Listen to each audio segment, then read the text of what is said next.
বিসমিল্লাহির রহমানির রহিম। দর্শন বিভাগের পক্ষ থেকে আজকে আমরা দর্শনেরই একটি অংশ নীতিবিজ্ঞান, এই নীতিবিজ্ঞান সম্পর্কে আলোচনা করব। নীতিবিদ্যা সম্পর্কে গত ক্লাসেও আমি তোমাদের সাথে কিছু আলোচনা করেছিলাম। আশা করি তোমরা সেই আলোচনা অংশগ্রহণ করেছিলে এবং মনোযোগ সহকারে বিষয়টিকে উপলব্ধি করেছ, বুঝেছ এবং এই সম্পর্কে সম্যক জ্ঞান অর্জন করেছ। তারই ধারাবাহিকতায় আমরা আজকে নীতিবিদ্যার সংজ্ঞাটাকে একটু বিশ্লেষণ করে আলোচনা করব। আশা করি তোমরা গত ক্লাসের মতো আজকেও ক্লাসে মনোযোগী হবে এবং বিষয়টাকে আনন্দের সাথে উপভোগ করবে। তো গত ক্লাসে যে বিষয়গুলো আমরা আলোচনা করেছিলাম সেটা নীতিবিদ্যা কাকে বলে, সাধারণভাবে নীতিবিদ্যার উৎপত্তি কিভাবে হয়েছিল সেই বিষয় সম্পর্কে আমরা গত ক্লাসে আলোচনা করেছি। আশা করি তোমরা সেই আলোচনা মনে আছে এবং সেখান থেকে ধারাবাহিকভাবে আমরা আজকের ক্লাসে বাকি অংশে অগ্রসর হচ্ছি। নীতিবিদ্যার আলোচনায় আমরা উল্লেখ করেছিলাম নীতিবিদ্যা হলো আচরণ সম্পর্কে একটি বিদ্যা এবং এই আচরণ সম্পর্কে বিদ্যা বা আচরণের যে দিকগুলো আছে, ভালো মন্দের দিকগুলো আছে, সেই ভালো মন্দের দিকগুলো নীতিবিদ্যা আলোচনা করে। তো সাধারণ অর্থে আমরা যে কথাটা আলোচনা করেছিলাম সেটা আরেকবার একটু দেখে নিই।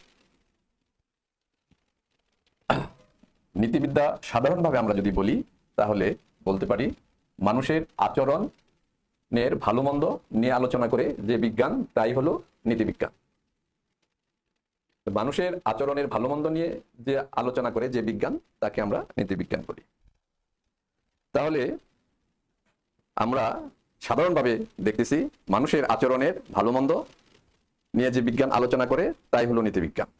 তো এটা এই নীতিবিদ্যা সম্পর্কে উইলিয়াম লিলি নীতিবিজ্ঞার একটি সুন্দর যুগোপযোগী এবং যথার্থ সংজ্ঞা প্রদান করেছেন।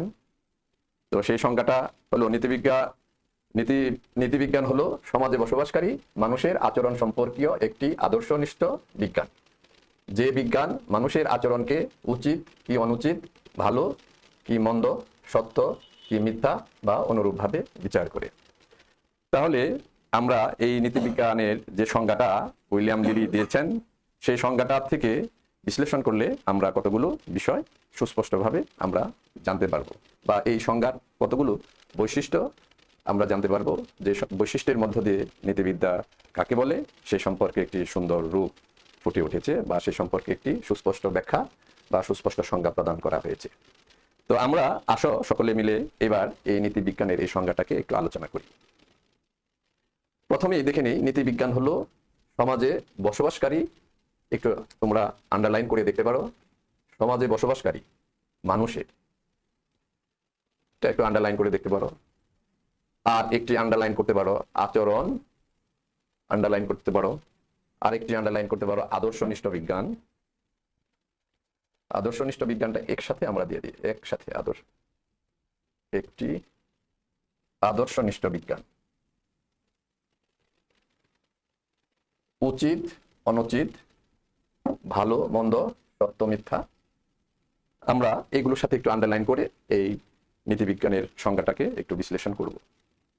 আমরা সাধারণভাবে বলেছিলাম যে নীতিবিদ্যা হলো আচরণের ভালো মন্দ নিয়ে আলোচনা করে, মানুষের আচরণের ভালো মন্দ নিয়ে আলোচনা করে। তো উইলিয়াম লিলি একই কথা বলেছেন সমাজে বসবাসকারী মানুষ। এখন যে সমাজে বসবাস করে না আমরা তার আচরণ নিয়ে আলোচনা করি না। কার আচরণ নিয়ে আলোচনা করতে হবে? সমাজে যে বসবাস করে সেই সমাজে বসবাসকারী মানুষের আচরণের বিষয়টি হলো নীতিবিজ্ঞানের আলোচ্য বিষয়। অর্থাৎ সমাজে বসবাস করতে হবে,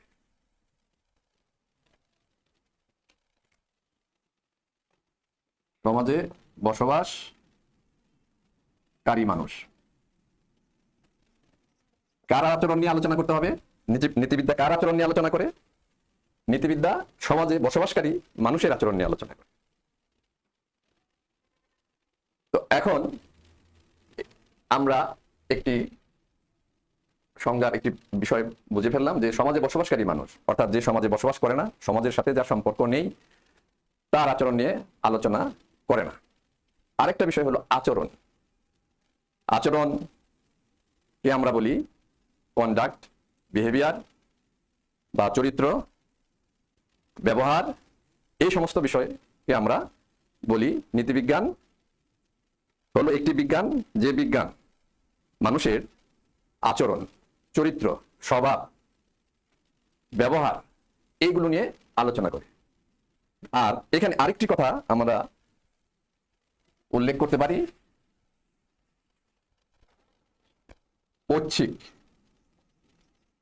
ঐচ্ছিক আচরণ বা ক্রিয়া। নীতিবিদ্যা মানুষের ঐচ্ছিক ক্রিয়া বা আচরণের বিষয়টা নিয়ে আলোচনা করি। এখন আসো আমরা ঐচ্ছিক ক্রিয়াটা কি সেই বিষয়টা সম্পর্কে জানি। আমরা যে কাজগুলো করি সেই কাজগুলোকে বলা হয় ক্রিয়া। আমরা যাই কিছু করি না কেন এই ক্রিয়া অন্তর্ভুক্ত। আমরা এখন অনেকগুলো কাজ আছে, অনেকগুলো ক্রিয়া আছে যে ক্রিয়াগুলো স্বেচ্ছায় করি না।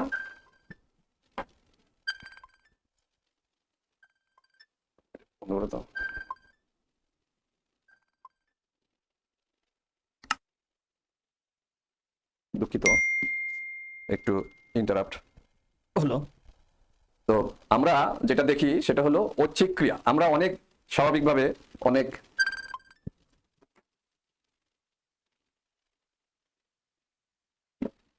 ঐচ্ছিক ক্রিয়া আমরা নিজের অজান্তে, সজ্ঞানে বা আমরা অজান্তে অনেক আচরণ করে থাকি। যেমন আমরা আমাদের ভিতরে হার্টবিট চলে, চোখের পাতা নড়ে, তারপরে আমরা না জেনেই না বুঝেই অনেক অঙ্গভঙ্গি করে থাকি, সেগুলোকে অনৈচ্ছিক ক্রিয়া বা আচরণ বলে। কিন্তু নীতিবিদ্যায় এই সজ্ঞানে যে আচরণ করা হয় না সেই বিষয়গুলো নিয়ে আলোচনা করে না। নীতিবিদ্যা আলোচনা করে ওই আচরণকে নিয়ে যে আচরণ মানুষ স্বেচ্ছায় করে থাকে, অর্থাৎ সজ্ঞানে করে থাকে। ঐচ্ছিক ক্রিয়াটা হলো সেই ক্রিয়াটা যে ক্রিয়াটা আমি জেনে শুনে আমি করব। মানুষ যে আচরণটা জেনে শুনে তার লক্ষ্য উদ্দেশ্যটাকে বুঝে যে আচরণটা করে সেটাই ঐচ্ছিক ক্রিয়া বা সেটা আচরণ, ঐচ্ছিক আচরণ। নীতিবিদ্যার প্রধান না একমাত্র আলোচনার বিষয় হলো মানুষের ঐচ্ছিক আচরণ। এই ঐচ্ছিক আচরণটা আমরা আরেকটু বলি, অর্থাৎ মানুষ সজ্ঞানে বা লক্ষ্য উদ্দেশ্য জেনে শুনে বুঝে যে কাজটা সম্পাদন করে সেই কাজটাকেই ঐচ্ছিক ক্রিয়া বলা হয়। ধরো আমরা ভালো কাজ যদি বলি যে আমি একজন দেশপ্রেমিক হতে চাই, আমি সেই মাতৃভূমিকে ভালোবেসে কোনো কাজ জেনে শুনে যদি করি সেটাকে ঐচ্ছিক আচরণ বলে। আবার দেশদ্রোহী মানুষ দেশের ক্ষতি করার জন্য জেনে শুনে কেউ কেউ দেশবিরোধী কর্মকাণ্ড করে থাকে, অর্থাৎ জেনে শুনে যে কাজটা আমি করি সেটাকেই ঐচ্ছিক ক্রিয়া বলা হয়। যেমন ধরো আমি জানি যে আগুনে হাত দিলে হাত পুড়ে যাবে, আমি জেনে শুনে এটা জানি এবং বুঝি, বোঝার পরেও যদি আমি আগুনে হাত দেই তবে এই আচরণটাকে বলা হয় আমার ঐচ্ছিক আচরণ, অর্থাৎ আমি জেনে শুনে এই আচরণটা সজ্ঞানে করছি। তো এই ধরনের আচরণকে নীতিবিদ্যা আলোচনা করে এবং এটা মানুষের আচরণ, কোনো পশু পাখি, জীবজন্তু বা অন্য কোনো বিষয়ে কারো আচরণ নয়। আমাদের এটা বুঝতে হবে এই আচরণটা হলো সমাজে বসবাসকারী মানুষের আচরণ, কোনো পশু পাখি, জীবজন্তু কারো আচরণ নয়। তাহলে আমরা একটি জিনিস বুঝে গেলাম যে সমাজে বসবাসকারী মানুষের আচরণ সম্পর্কীয় একটি আদর্শনিষ্ঠ বিজ্ঞান। এই সংজ্ঞাটাকে বিশ্লেষণ করলে আরেকটি বিষয় এখানে পাওয়া যায়, আদর্শনিষ্ঠ বিজ্ঞান।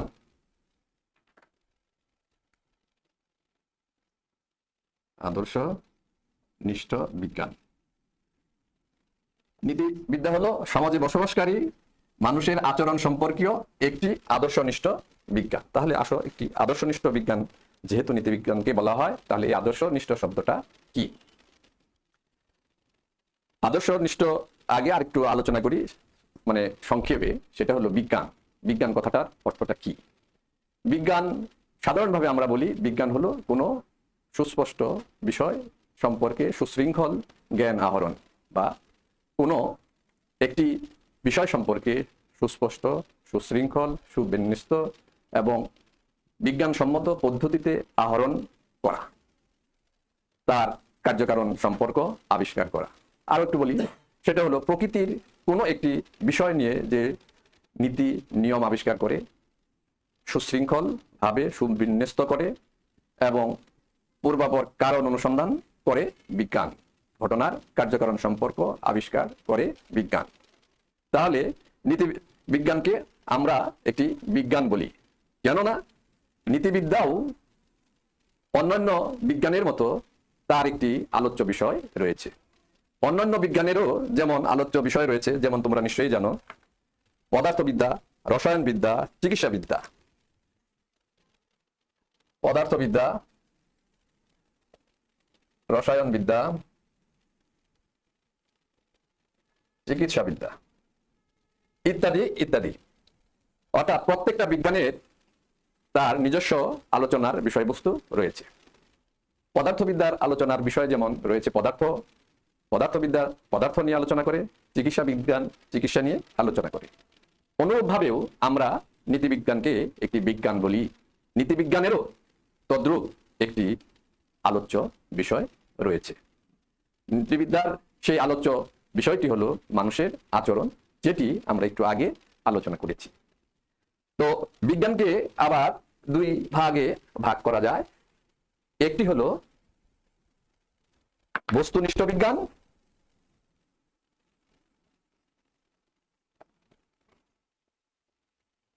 অপরটি হলো আদর্শনিষ্ঠ বিজ্ঞান। বিজ্ঞানকে যেমন আমরা দুই ভাগে ভাগ করি, একটি হলো বস্তুনিষ্ঠ বিজ্ঞান, অপরটি হলো আদর্শনিষ্ঠ বিজ্ঞান।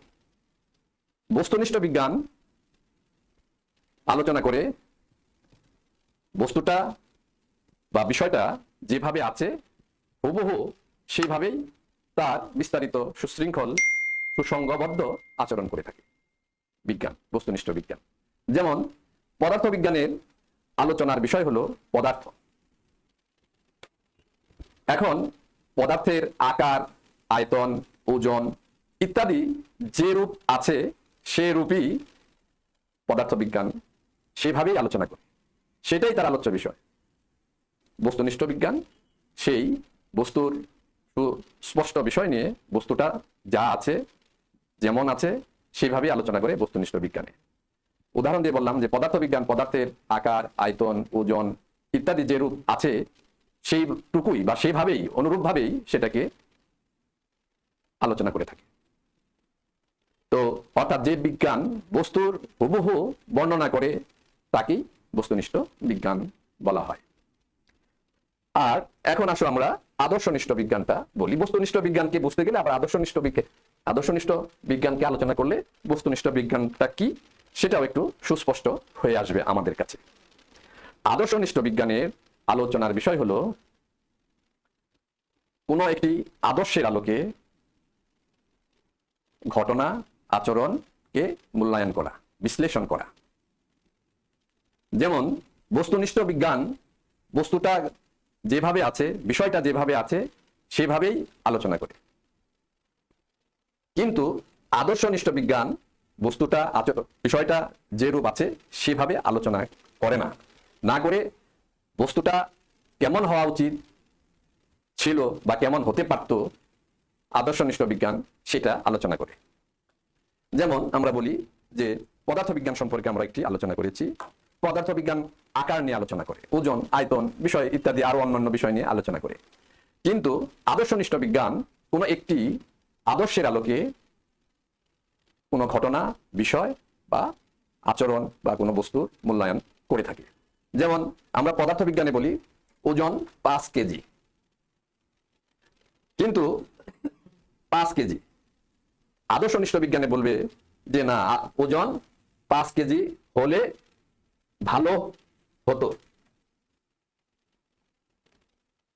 আদর্শনিষ্ঠ বিজ্ঞান কোনটা হওয়া উচিত কোনটা হওয়া উচিত না সেই বিষয়টাকে একটি আদর্শের আলোকে বিশ্লেষণ করে থাকে। নীতিবিদ্যা এই কারণে, নীতিবিদ্যা হলো একটি আদর্শনিষ্ঠ বিজ্ঞান, যে বিজ্ঞানটা কোনো আদর্শের আলোকে, কোনো একটি নিয়ম নীতি আদর্শের আলোকে সেটা আলোচনা করে থাকে। অর্থাৎ মানুষের নীতিবিজ্ঞান হলো একটি আদর্শনিষ্ঠ বিজ্ঞান, যে বিজ্ঞান মানুষের আচরণকে উচিত কি অনুচিত। সুপ্রিয় শিক্ষার্থী বন্ধুরা, আমরা আজকে ক্লাস এখানে শেষ করছি। আগামীতে আবারও তোমাদের সাথে দেখা হবে। তোমরা আশা করি বিষয়টাকে বাসায় ভালোভাবে পড়ালেখা করো। ভালো থেকো সবাই, ধন্যবাদ।